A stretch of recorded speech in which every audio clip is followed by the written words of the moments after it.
नमस्कार। इतिहास में ना कुछ कहानियां सिर्फ घटनाएं नहीं होती, वो विश्वास और कह सकते हैं चमत्कार की मिसाल बन जाती हैं।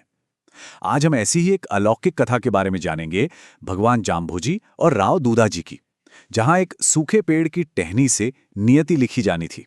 जरा सोच कर देखिए, क्या एक मामूली सी सूखी टहनी किसी राजकुमार को उसका खोया हुआ साम्राज्य वापस दिला सकती है? मतलब सुनने में तो ये एकदम नामुमकिन सा लगता है ना?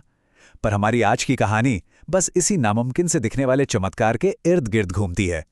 तो चलिए, कहानी की शुरुआत होती है एक कुएं के पास से, जहां एक निराश राजकुमार बैठा था और उसे बिल्कुल अंदाजा नहीं था कि उसकी पूरी दुनिया बदलने वाली है।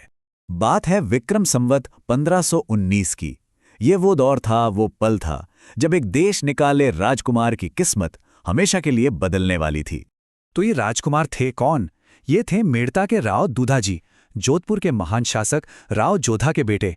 पर देखिए किस्मत का खेल, अपनों ने ही धोखा दिया और उन्हें अपने ही राज्य से बाहर निकाल दिया गया। हताश, निराश, वो पीपासर गांव के पास एक कुएं पर अपनी सेना के साथ डेरा डाले हुए थे। और बस उसी निराशा के पल में, उसी कुएं पर एक ऐसी शख्सियत आती है जो सब कुछ बदल कर रख देने वाली थी। ये थे भगवान जाम्भूजी। और जानते हैं सबसे हैरान करने वाली बात क्या थी?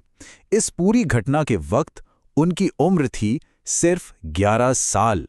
हाँ, बिल्कुल सही सुना, सिर्फ 11 साल। और यही बात इस पूरे किस्से को और भी ज्यादा चमत्कारी और अविश्वसनीय बना देती है। राव दूधाजी ने जो अपनी आंखों से देखा, उस पर यकीन करना मतलब नामुमकिन था। उस 11 साल के बच्चे ने बस अपनी उंगलियों से एक इशारा किया और झुंड में से सिर्फ मादा बकरियां ही पानी पीने के लिए आगे आईं। सारे के सारे नर बकरे, जैसे किसी ने उन्हें पत्थर का बना दिया हो, अपनी जगह पर वैसे ही खड़े रहे। फिर जब मादा बकरियां पानी पी चुकीं, तो बालक ने दूसरा इशारा किया और तब जाकर नर बकरे आगे बढ़े। जानवरों पर ऐसा कंट्रोल, ऐसा अद्भुत नियंत्रण, ये तो अविश्वसनीय था। ये सब देखते ही राव दूधाजी के मन में कोई शक नहीं रहा। वो एक पल में समझ गए। उनके दिमाग में बस एक ही बात गूंज रही थी, ये कोई साधारण बालक नहीं है।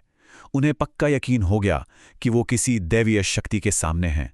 अब कहानी में आता है एक बहुत ही अहम मोड़, एक ऐसा मोड़ जहां राजकुमार को अपने चरित्र की सबसे बड़ी परीक्षा देनी थी।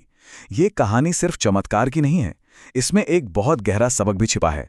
तो जैसे ही उन्हें उस दिव्य शक्ति का एहसास हुआ, राव दूधाजी मदद की उम्मीद में अपने घोड़े पर सवार होकर उस बालक के पीछे चल दिए।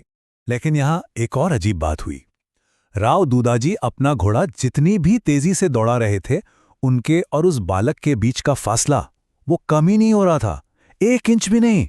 सोचिए, एक घुड़सवार और एक पैदल चलता बच्चा, और फासला जस का तस।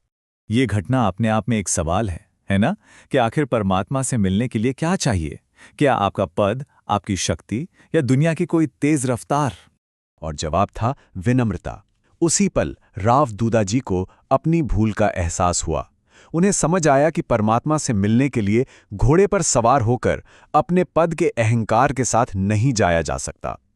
उन्होंने अपने राजकुमार होने का वो घमंड छोड़ा, घोड़े से नीचे उतरे और पैदल चलने लगे। और जैसे ही उन्होंने ये किया, वो सारा फासला मानो हवा में घुल गया और वो उस दिव्य बालक तक पहुंच गए। और इस विनम्रता का फल क्या मिला? उन्हें मिला एक ऐसा आशीर्वाद जिसने इतिहास का रुख ही मोड़ दिया।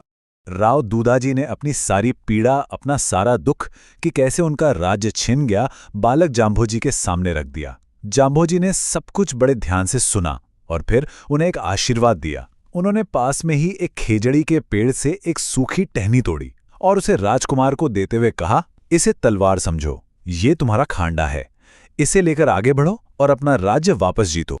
तो क्या हुआ उस आशीर्वाद का, उस सूखी टहनी का? चलिए देखते हैं इस कहानी के शानदार अंतिम अध्याय में। नतीजा किसी चमत्कार से कम था ही नहीं। भगवान जाम्भोजी के आशीर्वाद की शक्ति देखिए। राव दूधाजी ने बिना किसी बड़ी लड़ाई के, बिना किसी बड़े संघर्ष के अपना खोया हुआ मेड़ता का राज्य बड़ी आसानी से वापस हासिल कर लिया। और ये किस्सा सिर्फ इतिहास की किताबों में दबकर नहीं रह गया, इसकी विरासत आज भी जिंदा है। विक्रम संवत 1519 में मुलाकात हुई। इसके कुछ ही वक्त बाद मेड़ता पर फिर से जीत हासिल हुई। और सबसे अद्भुत बात, वो लकड़ी की तलवार, वो खांडा आज भी नागौर जिले के रोटूबाओं के एक मंदिर में संरक्षित है और लोग पूरी श्रद्धा से उसकी पूजा करते हैं। इस पूरी कहानी का सार ना एक बहुत ही खूबसूरत तुलना में छिपा है। कहते हैं कि जैसे पारस पत्थर लोहे को छूकर सोना बना देता है, ठीक उसी तरह भगवान जाम्भोजी के आशीर्वाद ने लकड़ी के एक मामूली से टुकड़े को जीत का एक अमर प्रतीक बना दिया। तो ये कहानी हमें याद दिलाती है विश्वास की, विनम्रता की और उस दैवीय कृपा की जो कभी भी कहीं भी हो सकती है। अगर ऐसी ही और भी प्रेरक कहानियों से जुड़ना चाहते हैं तो समरथाल धोरा के फेसबुक पेज को फॉलो करना ना भूलें।